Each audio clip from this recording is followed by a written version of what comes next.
Nasa may picture actually. Thank you, sir. Thank you. Si Ging Tuod, ako yung nag-assign sa iya as SPG advisor. Ging is a good dancer and a good advisor. Kaso lang, dili sila mahilig mga pila-pilag mga contest, dili sila ma-recognize sa region. But Ging is an asset Yes. to defend. Yes. Ang asin tingnan pa sa maghatag og gift naman. May liability. Asin ang liability sa liin na siguro.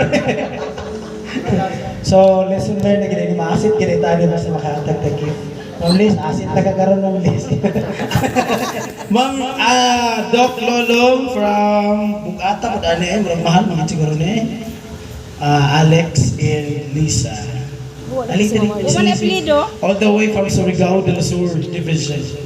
Ibuta na ka magpustak na. Ay, sorry. Makasampan.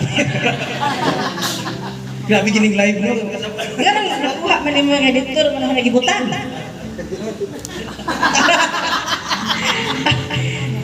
Bayang hapon sa tanan.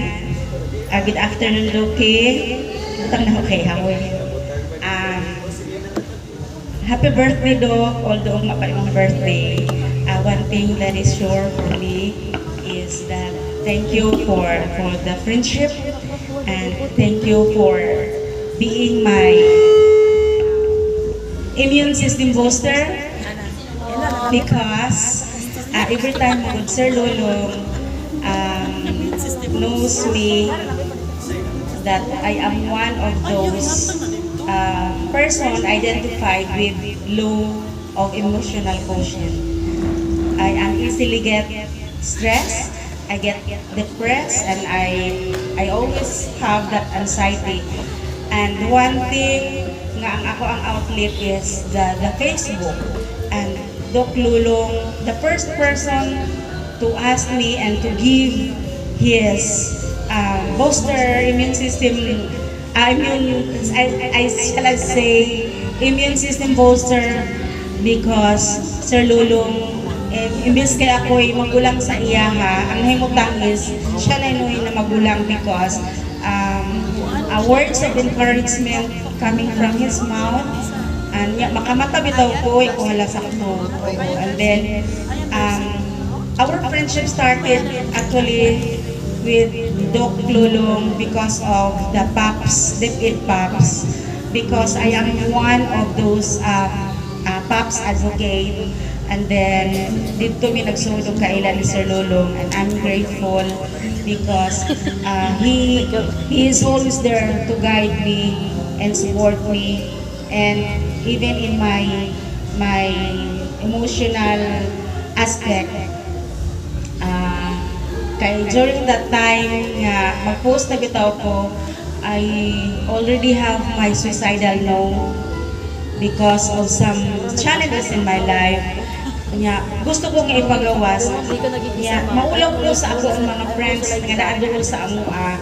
And then so syempre matingala ko ang akong mga friends, pero si Doc kabalugid siya. Makabalugid din siya kung I am down good. So, munang always na siya mag-pray sa ako. I know that. And even until now, makahilak mo ko because upon hearing his words earlier, that these are the groups, this is the one of the group that he considered as the genuine people. Nakahilak ko because for me and to Sir Lulong, I am one of those with genuine heart na siguro. Di ba, Doki? And again, thank you good, Doki. Yeah. Nadugi, actually, taasa yung kain siya. Taasa yung akong istorya, pero sige na lang, limbong. Again, happy birthday, Doki. Mura ko niya akong tumanan sa ka-50th birthday, bro. O, sana. Kahilak po ko, ma'am. Sa in-English. Pamunsa ng papso. Papa. Itaw. Ma'am Lisa is pambato sa region sa national nga daog tanan. Tanang PAPS. Sa ng PAPS. Libog ko tara programs, activities, projects of the Department of Education. Si Ma'am Lisa, Wait,